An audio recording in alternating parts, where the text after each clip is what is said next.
morning, good afternoon, good evening. Today is April 13, 2022. Welcome to the Julie and Milo show. My name is Julie. I'm coming to you from Orange County, California. My dear friend, Milo. Milo, if you could please say hello. Hey, how you guys doing? It's Milo from Nashville, Tennessee. Good morning, Milo. Today we do have a special guest in our room today. It's so special because we get to sit down with founders who travel to Boston and get to talk to them about how it is the very first time they met Mr. Ash Mulfarad. And so in our room today, we have Oliver Fonteh from the USA. Oliver, thank you so much for being here with us. Please say hello to our viewers. Hello, everybody. This is Oliver Fonteh from Baltimore, Maryland, United States. Thank you, Oliver. Welcome to the Julie and Milo show. Milo, would you like to get our show started, please? Sure, Oliver. It's so good to have you here. Just thinking back to back on Wednesday when we was with Ash and stuff. So let's go all the way back to, I think it was the Monday before, probably the 28th, when you got the call that said, "Hey, please come to Boston." Tell me what your emotions were, your reaction. Oh man, when I got that call, I was like a little bit confused. Is it me or somebody else? But honestly, it was me, and to meet Ash, the CEO of ONPASSIVE, man, I was like, tears flowed down my cheek, I was like, God is good. And I was so emotional, had that emotion in me that was flowing, ghost pimples. The first seconds that I got the news, I'm like, no other place to be like ONPASSIVE. Yeah. Absolutely. No other place. And that they call me, they choose me to be part of the team to meet with Ash on that Wednesday, the 30th, history. So you got the call, you were ready to go. All of us kind of get ourselves to Boston. Yeah. I mean, to me, saying behind the scene, watching everyone is doing, trying to get their plane, their tickets to go there, communications, and all of that. What went through your mind? How did you arrange your schedule? I mean, I know you do have a daughter, and I know you are trying to get there. We were all trying to get there on Tuesday afternoon, right? So from Monday, whenever you got the call until the Tuesday afternoon, you were excited. You didn't expect that was you. How did you manage to get to Boston on time by Tuesday evening? Oh, I had to reschedule my whole schedule for Tuesday, Wednesday, and even Thursday. I had to reschedule my whole schedule immediately. And I said, this is do or die. I have to be part of history and I must be there. Be what, I have to be there. So first now I asked for the ticket. They said they will call us for the ticket, and I said, no problem. By 10 p.m. I got nothing. Then Maddie called. When Maddie called, that asked for that our order, since we have 4 of us in the OTech Pro, asked if the 2 of them can come. I said yes. He said okay, he will see you in the morning. So went to bed, didn't say anything. By how many o'clock Charles sent me a text message that we have to get our ticket. There was no way for me to sleep. I was just up checking my phone all the time, checking my phone. I've already made all my arrangements, knowing that I will see the ticket. My ticket will, Charles just sent a text message that I have to buy my ticket, and and then he sent me his own itinerary from this other airport, Washington Airport. I said okay. Then I called Bob that early morning. Bob said yeah, he got it also. So I was planning to buy American Airline. Then when I called Bob said no, there's Southwest Airline. It didn't occur to me that they will reimburse us the money. I just wanted to be there in history making, So as Bob called me that there's a ticket now, what time do I want to fly? I said, but what time do you want to fly? He said after work. I said okay, then I'm leaving before you all meet me. So I hurriedly go to Southwest Airline, got my flight, that morning, and immediately I got my ticket. I left the house at 12 o'clock, but my flight was at 1:45. Yeah, I went straight to the airport. I said, if I want to call Uber to take me, I'm going to be late. I went and dropped my daughter in school. I said, if I want to get Uber will come maybe 10, 20 minutes late. I took my car, parked my car at the airport. And Bob told me, boy, just reserve your space. Check in from your phone. I did check in immediately. I checked in, then I just went there, gave my luggage straight to the airport. I got there. Then I want to look at my ticket, my parking ticket. I saw that a park bed where it's hourly parked, where they park for. I was like, I called Bob. I said, Bob, I'm dead. I know I'm going to pay about $300 or something. Bob said, no. When you get that max, it's about $50. You'll pay that. Because I was so excited, and I just wanted to be in Boston. Right. I wanted to be in Boston and see Ash.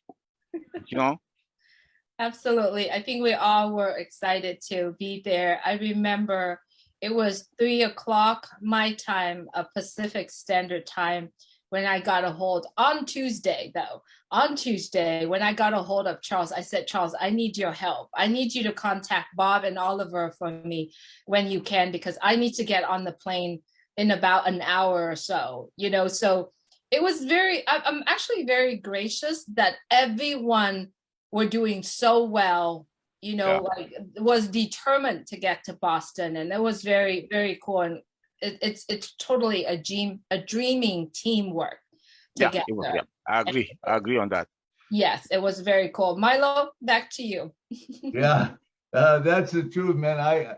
Same thing with me. I just wanted to get there, man. It didn't matter how or what. Yeah. I wanted to be there, just like all of us. So tell us, you fly into Boston and you get there, and what was it like when you first got there? And I think you came down the escalator or whatever, and tell us what it was like, what it felt like. Yeah, when I arrived at Boston Airport, Lynn already sent me a text message that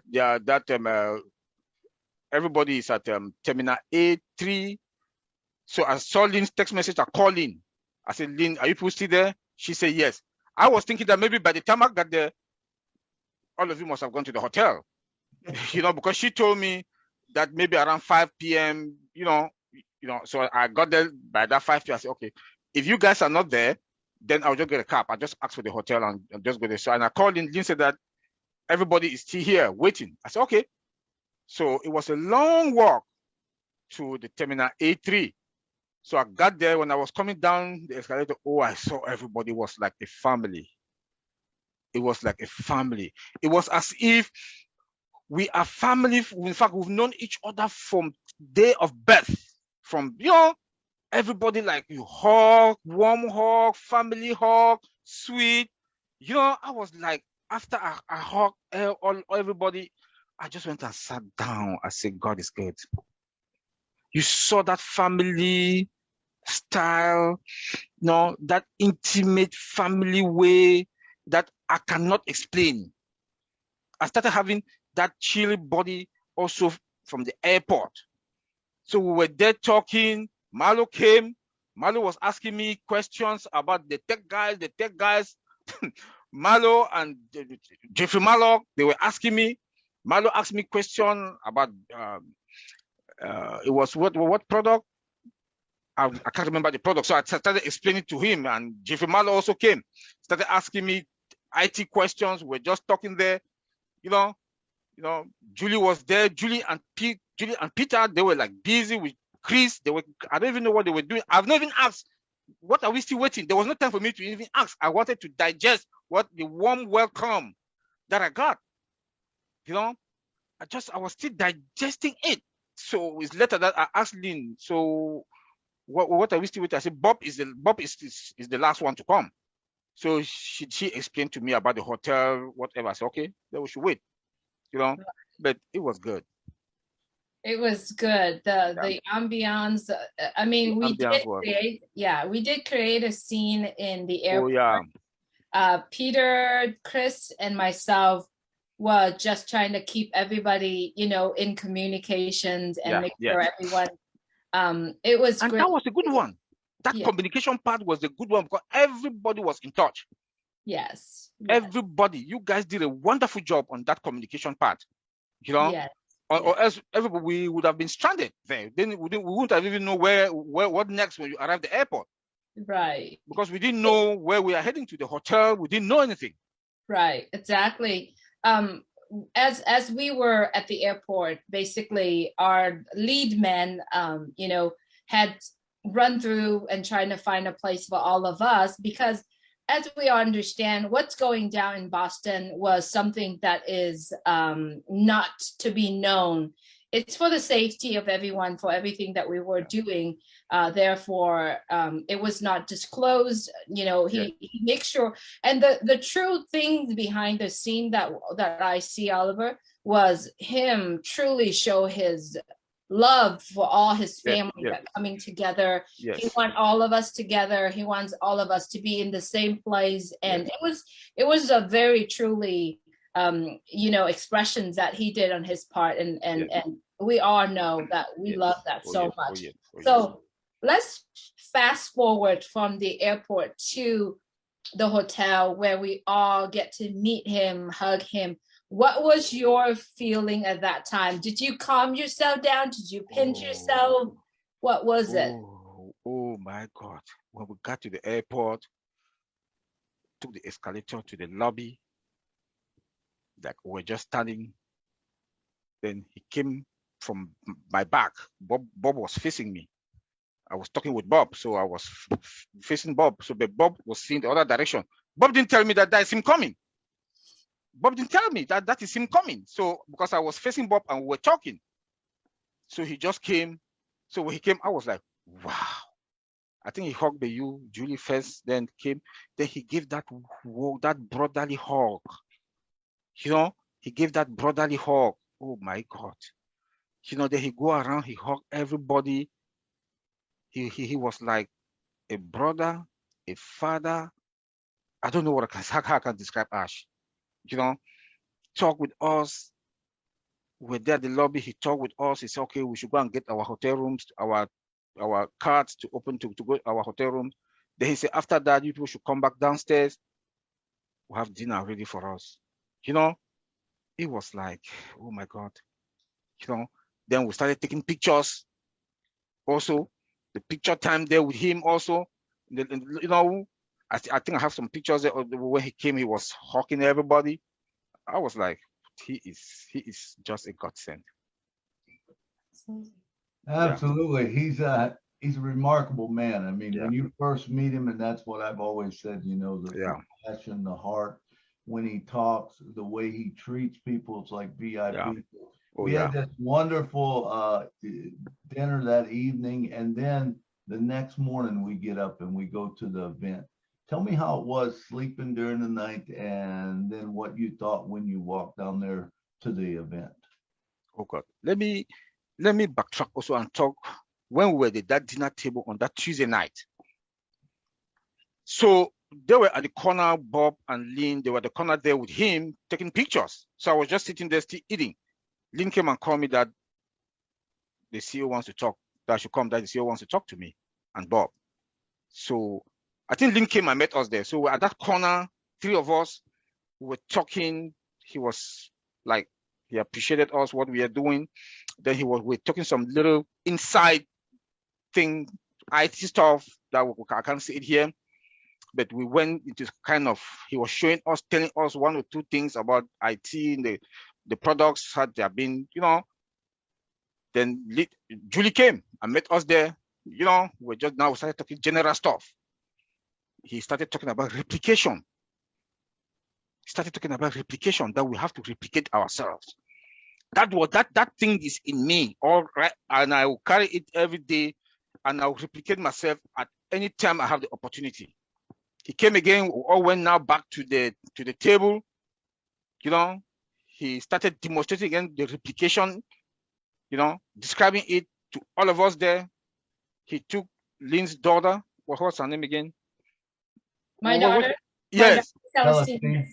Celestine, he took Celestine and was demonstrating the power of replication, that you have to replicate something, replicate somebody, you know. So I said, let me talk about that part also. Then in the night after that, then he said something to me on the table. He was drinking coffee and water with lemon. So I took a shot of cognac.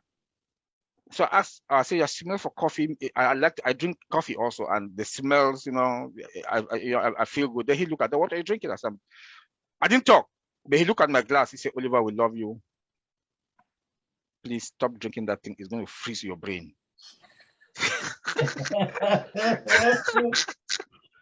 I didn't sip it anymore. As he said it, I just started drinking the water also. I didn't continue to drink that cognac. I just left it there like that. Now each time I want to drink, something will come, will just sit behind me. That Ash said that thing will freeze your brain. So are you quitting now?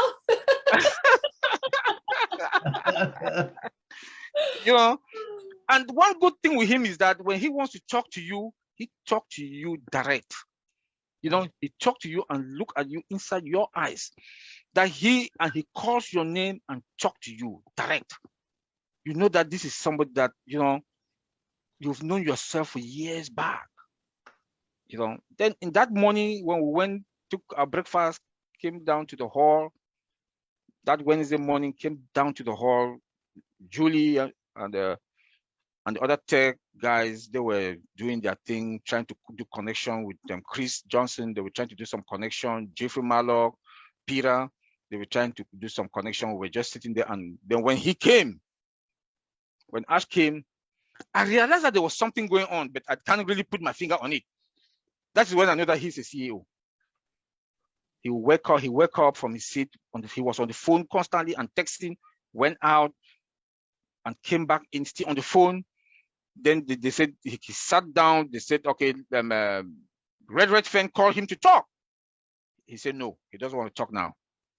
You see, he wanted to calm down himself. He wanted to calm down. He said he didn't create any scene or panic in the hall, nothing. It was as if nothing was happening. But I knew when I saw his action, those who were out, they would never even realize it. But those of us that were inside the hall, at least some who can pick it that something serious is going on, but he was taking care of it. So when he came back, he sat and put his head back on the seat, then he came back and it looks like everything now was on. Red called him to talk. He started talking. What really moves me, the first thing that really moves me was the Oblast in India. Yeah, at that moment when everything started showing the gifts, the cell phones, the car, and money for the Indian police, money for humanitarian and NGO there. Then that comes now when they move from one house to the other, or an hospital. Whew, I shed tears. I shed tears. I said, this is also what is happening in my country. And like I talked to Julie the other day, I will not sleep that a child, I will not eat or take breakfast that a child is somewhere in this world cannot take breakfast. When ONPASSIVE launches, that is what I'm going to do. I might not touch everybody, but I'll try my best. I'll try my best that I will not take breakfast. At least 10 to 20 children or 100 of them must take their breakfast. I will not sleep if a child, would go to school, they'll put on their shoes, they have books. When I saw that, I said, the battle has started. We have to. And when I heard Ash talk on that Tuesday night also about replication, I said, okay, God just sent you at the right time to talk to us. And here we go. That was a moment. Then when somebody asked Ash a question, then he talked about, I don't know who asked that question, but he started talking that it's a mixed feeling. He started talking about the wife, the kids, the family. I started sharing tears. I went behind him and I tapped him at the back, say, bro, calm down. I can't understand. I said, calm down, bro. I was the one that went behind him and tapped him and, that he should calm down. That one also, All of us, bam, in the house there. I saw Milo, as big as Milo is also. Milo, I see Milo put his head down and, tears started coming out. Then the other one was Maddie. When Maddie also wanted to talk, Maddie crash. Maddie Degamo crash. I was like, damn. All of us again, I started crying. It was in the hall that day was an emotional, happy. You are happy to that point that it's like I said that we are starting from the top. What next? Like Mohammed said that he doesn't know where next we are going because we are starting from the top. It was that feeling that you cannot explain. Sorry, Milo, for me to bring it back and I'm seeing you wiping your tears. I'm sorry. But whenever I also think about that, I also, no matter how strong you are in that hall that we were, that hall that we created history, all of us were part of ONPASSIVE history. All of us were there at that minute, at that second, at that hour when Ash pushed that button. We were in that hall, and it was history in the making. Though we had emotional moments, happy moments. Even Susie came and said that we should go and eat. There's food outside. Everybody was still there. It was after some hours or minutes that some people started going out because everybody was sharing tears. Everybody was sharing tears. I don't think anybody in that room at that moment was like, nobody, everybody was like, tears were just coming out. I sat there, I looked at Bob, Bob looked at me. Our eyes were all wet. Yeah, but it was a good moment. It was absolutely, yeah. It was it was a part where we all kind of met together in that passion and compassion feelings for humanity, because of what we've seen in the room, what we saw on what Mr. Ash and the tech team behind the scene did in Hyderabad, India. I mean, you can't stay quiet. Your eyes cannot stay dry just witnessing that. And it was really amazing how the entire, I believe there are hundreds of thousands of people are watching, also have tears in their eyes also. Yes, I agree. I mean, it's something that kind of literally resonate until this moment where we are still talking about it. I believe it's a moment where we cannot forget the rest of our life. Cannot. So let's move on to where he literally opened the curtain and let us know what was the surprise, because he kept it until the very end. I remember just sitting next to him and watching him get up and get down, like jumping and excited like a little kid. He said, 105, candy shop. It's here, watch it, make sure you watch it. Tell me about your that was another moment of joy, emotional joy. I shed tears again. Seeing it, I saw him playing with the mouse. They say click, click, click. He was still playing with the mouse. You were sitting beside him with Susie and Lynn. They said that he should click. When he did, he said we should wait. When this did, it was like I'm seeing by the movie, but this was real. Then the show started. I saw the fountain dancing, the lights.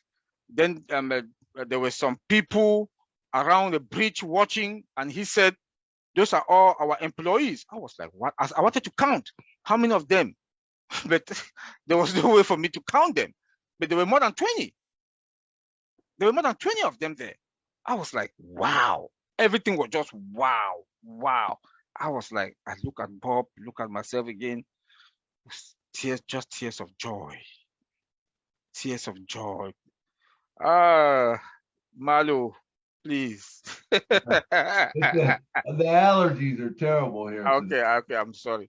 So it was just tears of joy that was in me, emotional joy. I was just like, I think I just tap Bob here and make Bob here like this because I just wanted something to release something, you know.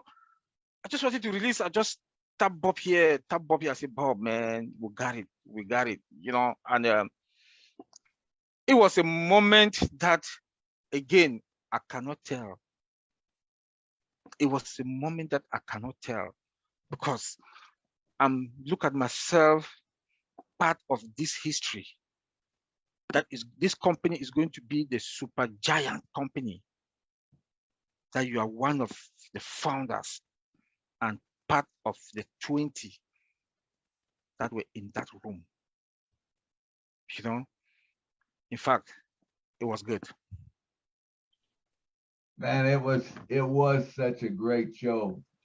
You know, and the feelings, the emotions were on. And yeah, a lot of mine right now is the allergies are terrible here, but I know. I'm sorry. no, it's not you, but anyway, we are running out of time, so I want to thank you so much for coming on today, you know, and sharing your thoughts. This was beautiful, and I know we could go more into the dinner with Eddie V. That was awesome. Do you agree with that? I mean, what a meal it was put before us, you know. Oh, God. We all got to eat whatever we wanted to, and all of that. But I know Julie's probably got another question that she wants to ask you. So let's move to that one, and then we'll close it down.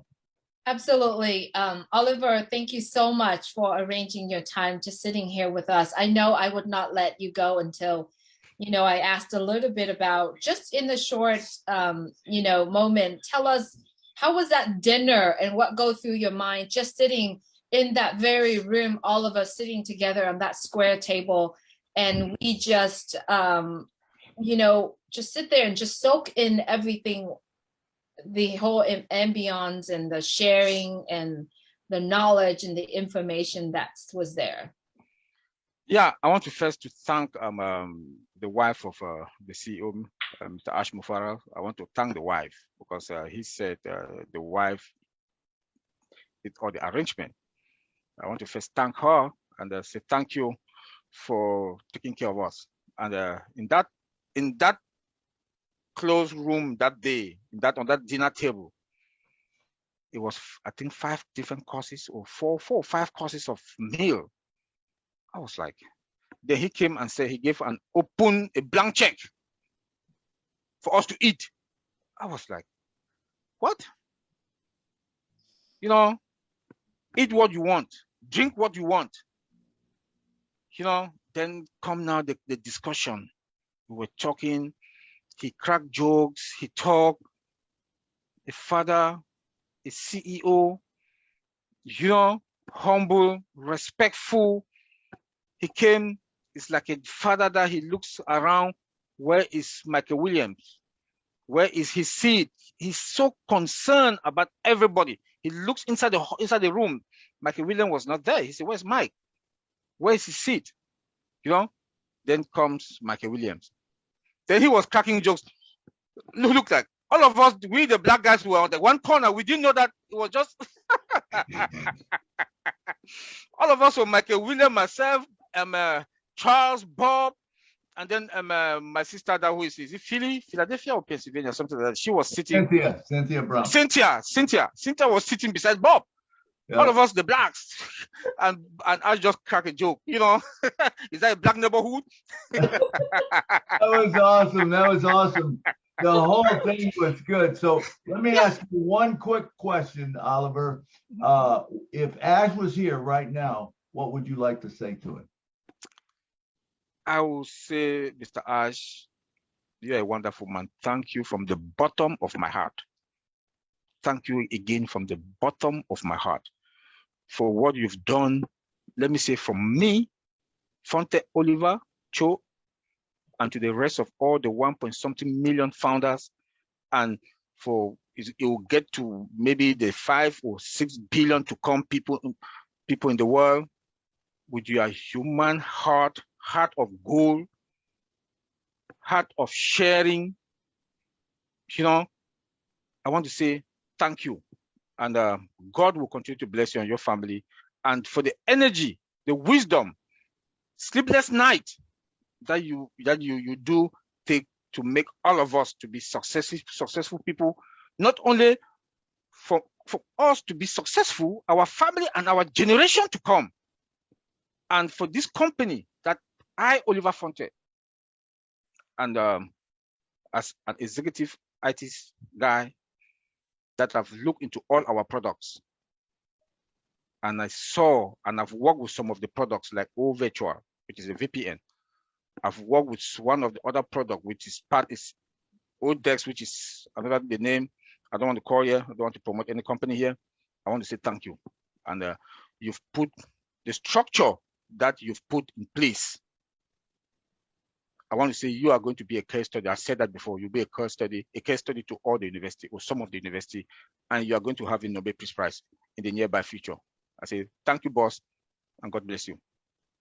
Thank you, Oliver. We appreciate your spending time here with us as well. Here in the Julie and Milo show, we wanted to connect people around the world, and you are one of the key factor in our company as well. We appreciate everything that you are doing and all the tech guys that are supporting and ensuring us ONPASSIVE is safe, secure, sustainable, and simple, well delivered. So if you're listening to this message here with us, please get back with the person who share this with you, who share ONPASSIVE with you. Here we have Oliver Fonteh sharing the first experience meeting Mr. Ash Mufarad. You know, if you are having anything in life that you doubt of, go into ONPASSIVE. Be with us, joining us in, just be in it to win it. Thank you so much for watching the Julie and Milo show. We appreciate your support. Please subscribe, click the bell so that you can have a notification every time we done one of these shows. We always appreciate your support. Thanks so much for watching. Good night from Orange County, California. Good night. Good night from Nashville. How they tell when they join another doing so well, telling us what it's all about today and how they are loving that own positive way on passive. Here today on passive, no better way.